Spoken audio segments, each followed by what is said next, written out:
आज की वीडियो में हम बात करेंगे कुछ कॉमन इंजरीज़ के बारे में जो एथलीट जो भर्तियों की ट्रेनिंग लेते हैं या उसकी प्रैक्टिस करते हैं रैलीज़ के लिए, जैसे बिहार पुलिस, दरोगा या आर्मी के लिए जो करते हैं, जो स्टार्टिंग में आते हैं तो उनको कुछ प्रॉब्लम्स फेस होती है। जैसे कि जो सबसे कॉमन इंजरी है वो है सिन पेन। सिन जो होता है, सिन पेन हम बोलते हैं इस एरिया में जब दर्द होता है या सूजन आ जाती है, रनिंग करने में प्रॉब्लम होती है, जंप नहीं कर पाते, तो ये सिन पेन होती है। ये नी से नीचे और एंकल से ऊपर। तो आज हम बात करेंगे कि ये इंजरीज क्यों होती हैं, जब होती हैं तो क्या कर सकते हैं इसको ठीक करने के लिए। तो जो सबसे पहला रीज़न है कि क्यों होता है ये दर्द, तो जो सबसे पहला रीज़न है वो है हार्ड सरफेसेस पे रनिंग करते हैं। लाइक स्टार्टिंग में ही रोड पे रनिंग करने लगे तो पैर जो होता है वो स्ट्राइक तेज़ी से होता है, तो हार्ड सरफेस पे रनिंग करने की वजह से भी जो ये पेन हो सकता है। दूसरा जो सबसे कॉमन गलती करते हैं एथलीट्स वो है कि वो गलत शूज़ का यूज़ करते हैं।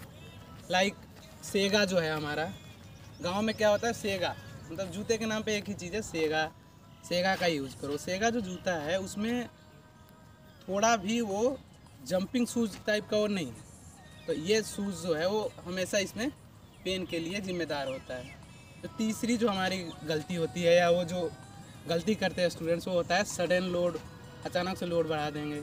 2 दिन ट्रेनिंग करने आए, तीसरे दिन से रिपीटेशंस लगा रहे हैं, तो ये सब गलतियां जो हैं वो फेस करते हैं। या जैसे जंप करते हैं तो ऐसे अगर डबल लेग जंप करा रहे हैं तो जंप करके ऐसे खड़े हो जाते हैं, शॉक एब्जॉर्ब नहीं कर पाते, तो उसकी वजह से नी हो या ये सीन हो, इनमें पेन होने लगता है।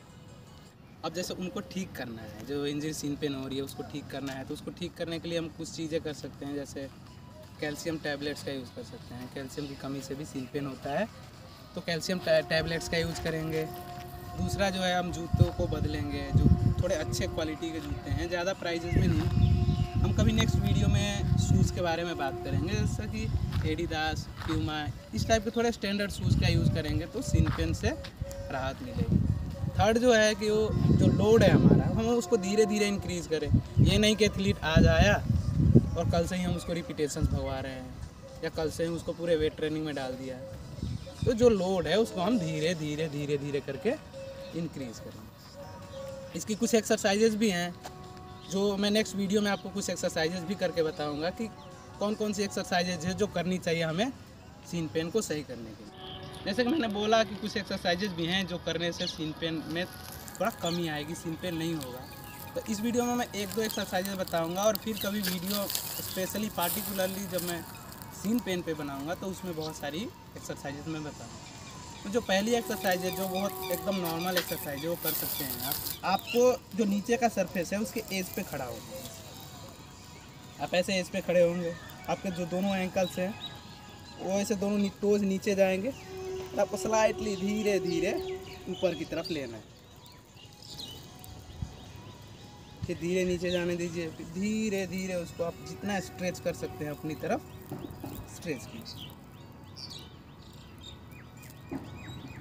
ये नी है, इसमें दर्द हो रहा है, नी में सूजन आ जा रही है, सर रनिंग नहीं हो पा रहा है, थोड़ी देर दौड़ने के बाद इसमें दर्द होने लग रहा है। तो जो नी पेन है वो भी कॉमन है। और ये क्यों होता है, ये भी होता है इसमें क्या आप रोड पे रनिंग कर रहे हैं, रोड रनिंग के वजह से हो जाता है। दूसरा है कि जो आपकी जो ये क्वाड मसल्स है, ये क्वाड मसल्स ये कमज़ोर है, ये वीक है, तो इसके वजह से भी आपको हो सकता है। जो तीसरी चीज़ है वो है डिहाइड्रेशन हम उसको बोलते हैं, जैसे पानी की कमी हो जाती है बॉडी में, तो उसके वजह से हमारा नी में पेन होता है। सर एथलीट्स पानी ज़्यादा नहीं पीते, इसमें पानी पे ज़्यादा ध्यान देना पड़ता है क्योंकि पानी की कमी से जो है हमारे घुटनों में दर्द होने लगता है। अर्थराइटिस तो अभी हमें नहीं होती, जो ओल्डर एज के हैं उन्हें होती है। और एक है कि रनिंग टेक्निक गलत है। जैसे कि ज़्यादातर रनिंग करने वाले गाँव में क्या करते हैं भर्तियों वाले कि सीधा पैर को नीचे स्ट्राइक करते हैं, या तो फुल पैर भागते हैं या पहले स्ट्राइक हील को ही पहले स्ट्राइक कर देते हैं, जिससे क्या होता है शॉक ऑब्जर्व नहीं होता और बहुत ज़्यादा फोर्स आता है नी पे, तो टेक्निक गलत होती है, तो इसके वजह से भी नी पेन। अब इसको ठीक करना है तो पहले आपको तो डिहाइड्रेशन दूर करना पड़ेगा। जैसे आपको 4 से 5 लीटर पानी पीना पड़ेगा एक दिन में। आपको रनिंग टेक्निक सही करनी पड़ेगी। आपको इस पर आप कभी भी दौड़ रहे हैं तो ट्राई कीजिए कि आपका जो हील है वो ज़मीन से थोड़ा ऊपर है, थोड़ा ऊपर आप देख सकते हैं। जैसे कि ये जो ज़मीन है इससे हल्का सा ऊपर रहना चाहिए नी। इससे हमारा क्या होता है, शॉक एब्जॉर्ब होता है तो नी पेन थोड़ा कम होता है। सडन लोड बढ़ता है तो क्या होता है, इस पर बहुत ज़्यादा प्रेशर आता है, तो अपने लोड को भी धीरे धीरे करके हम इंक्रीज़ करेंगे। इसमें भी आप कैल्शियम का यूज़ कर सकते हैं। आपको जो बहुत ज़्यादा हड्डियों में पेन हो रहा है तो कैल्शियम और विटामिन डी की कुछ जो से गोलियाँ होती हैं वो आप ले। नेक्स्ट इंजरी है जो कि बहुत कॉमन है और ये मैंने खुद देखी है अपनी एकेडमी में। ग्रोइन इंजरी भी बहुत कॉमन है, खासकर गर्ल्स में।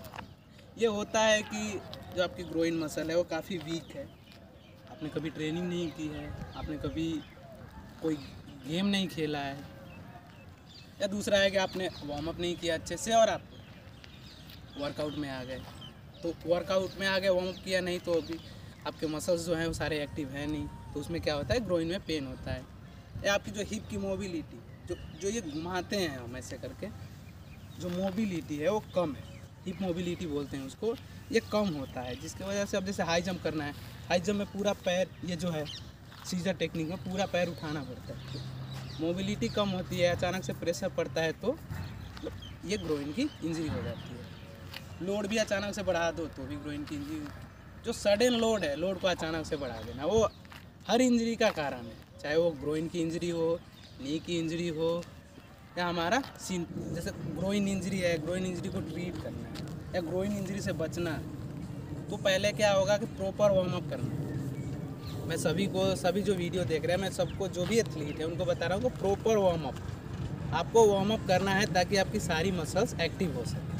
प्रॉपर वार्म अप के बाद ही आप कोई भी एक्सरसाइज करने के बाद ही मतलब आप वर्कआउट को स्टार्ट करें। जो दूसरी चीज़ है कि आपको हिप मोबिलिटी बढ़ानी है, मतलब ये जो जैसे कि मैं यहाँ से मूव कर रहा हूँ, कुछ एक्सरसाइजेज हैं जिससे हिप मोबिलिटी बढ़ जाती है, और आपको ग्रोइन मसल की कुछ एक्सरसाइजेज करनी है ताकि जो आपकी हिप मसल, जो ग्रोइन की मसल है वो स्ट्रेंथ हो सके, उसमें स्ट्रेंथ आए।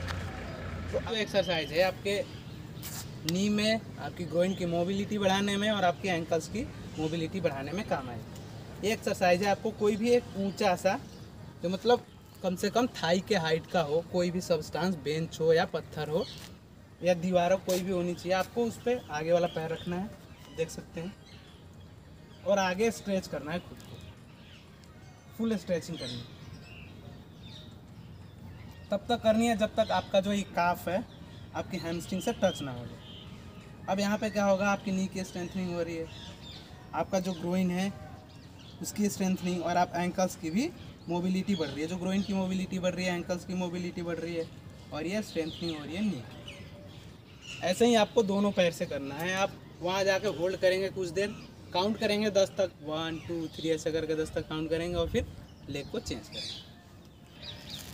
और जैसे जैसे आप इसमें अच्छा करते जाएंगे, आप जो हाइट है उसको धीरे धीरे कम करते जाएंगे। मैंने पहले क्या बोला, हाइट जो है वो यहाँ तक होगी, आप उसको धीरे धीरे हाइट को कम करें। इसमें जो दूसरी एक्सरसाइज है उसमें क्या करना है, आपको आपकी नी की हाइट की कोई बेंच ले लेना है या कोई भी मटेरियल, आप उस पर खड़े होंगे ऐसे, और आपको ऊपर की तरफ खींचना है इस तरह से। थोड़ा देर आप ऊपर हवा में होल्ड करेंगे, जैसे 5 तक होल्ड किया, 1 2 3 4 5, फिर नीचे आ गए। एक पैर से 10 10 या 12 12 के रेपिटेशन आप कर सकते हैं, और ऐसे ही लेग चेंज करके इस साइड से भी कर सकते हैं।